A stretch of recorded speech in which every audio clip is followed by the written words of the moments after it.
கர்த்தருடைய பரிசுத்த நாமம் மகிமைப்படுவதாக. உயிர்த்தெழுந்து வல்லமுள்ள இயேசு கிறிஸ்துவின் நாமத்தினால இந்த கால பொழுதில் உங்களை சந்திப்பதை குறித்து நான் மிகுந்த மகிழ்ச்சி அடைகிறேன். தேவ ஜனங்களே, இந்த நாளிலே கர்த்தர் நமக்கு கொடுத்திருக்கிற இறை வார்த்தையானது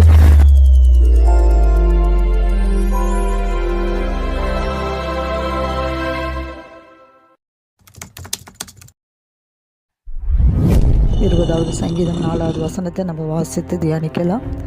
அவர் உமது மன விருப்பத்தின்படி உமக்கு தந்தருளி உமது ஆலோசனைகள் எல்லாம் நிறைவேற்றுவாராக. தேவ ஜனங்களே, உங்கள் மன விருப்பத்தின்படி உங்களுக்கு தந்தருளி உமது ஆலோசனைகள் எல்லாம் நிறைவேற்றுவாராக. அவர் நம்ம மன விருப்பத்தை நம்ம நிறைவேற்றணும் என்று சொன்னால், த காட் ஈஸ் அவர் சரண்டர். நம்மளை முற்றிலுமாய் கர்த்தருடைய கரத்தில் நம்மளை ஒப்படைக்க வேண்டும். அப்பொழுதுதான் அவர் நம்மளுடைய மன விருப்பங்கள் எல்லாம் நமக்கு நிறைவேற்றுகிற தேவனாக இருக்கிறார். அவர் எவ்வளவு நமக்கு நன்மை செய்கிற தேவனாக இருக்கிறார் பார்த்தீங்களா? இந்த நாளில் நம்மளுடைய மன விருப்பத்தெல்லாம் நிறைவேற்ற நம்ம தாய் தகப்பனால் முடியாது.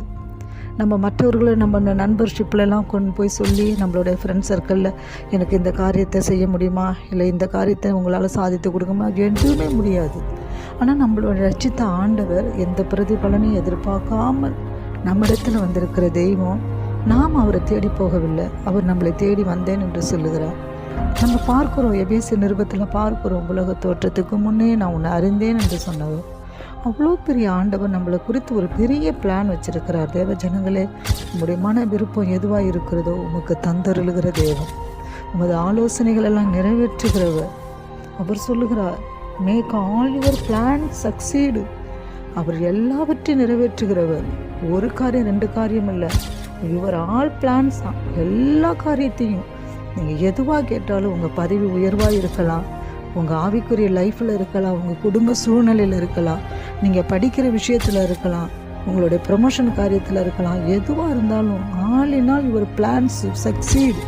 கர்த்தர் சொல்லிட்டார். தேவஜனங்களே, கர்த்தருடைய கரத்தில் ஒப்பு கொடுங்க. உங்கள் மன விருப்பம் எதுவாக இருந்தாலும் அவர் நிறைவேற்றும்படியாக இந்த நாளில் நம்ம மத்தியில் கடந்து வந்திருக்கிறார். நீங்கள் சொல்ல வேண்டியது ஒரே காரியம், ஏசப்பா உங்களுடைய கரத்தில் எங்களை ஒப்பு கொடுக்குறோம். உங்களுடைய மன விருப்பத்தின்படி தந்தருளுகிற தேவன் நீர் என்று பார்க்குறோம், நீங்கள் எங்களுக்கு செய்யுங்க என்று சொல்லி உங்களை கர்த்தருடைய கரத்தில் ஒப்பு கொடுங்க. நீங்கள் அவருக்காக விட்டு கொடுங்க. அவர் உங்களை முற்றிலும் எடுத்து நடத்துவாராக. இந்த நாளில் தேவ கரத்தில் ஒப்பு கொடுத்து சொல்லிட்டு, கர்த்தாவே துதிக்கிறோம் அப்பா. இந்த கால பொழுதில் கூட இந்த வீடியோ நிமித்தமாக கேட்குற ஒவ்வொரு பிள்ளைகளுடைய படிப்பு விஷயங்கள், திருமண காரியங்கள், பதவி உயர்வுகள், திருச்சபை காரியங்கள், ஊழிய பாதையில் வர உபத்திரவங்கள் எல்லாவற்றையும் நீர் விலக்கி ஆண்டவரே, அவங்க மன விருப்பத்தின்படி நீங்கள் தந்தருளுகிற தேவன் நீர் எங்கள் ஒவ்வொருத்தரோடு கூட இருப்பதுக்காக நாங்கள் நன்றி செலுத்துகிறோம். காரியங்களை வாய்க்க பண்ணுங்க, கூட இருந்து நடத்துங்க. இந்த நாள் முழுவதும் அல்ல, நீங்கள் வருகிற நாள் வரைக்கும் எங்களுடைய பிளான் எல்லாம் ஆண்டவரே நீர் உறுதிப்படுத்தி நிறைவேற்றும்படியாக ஜெபிக்கிறோம். இயேசுவின் நாமத்தில் ஜெபிக்கிற ஜீவனுள்ள நல்ல பிதாவே.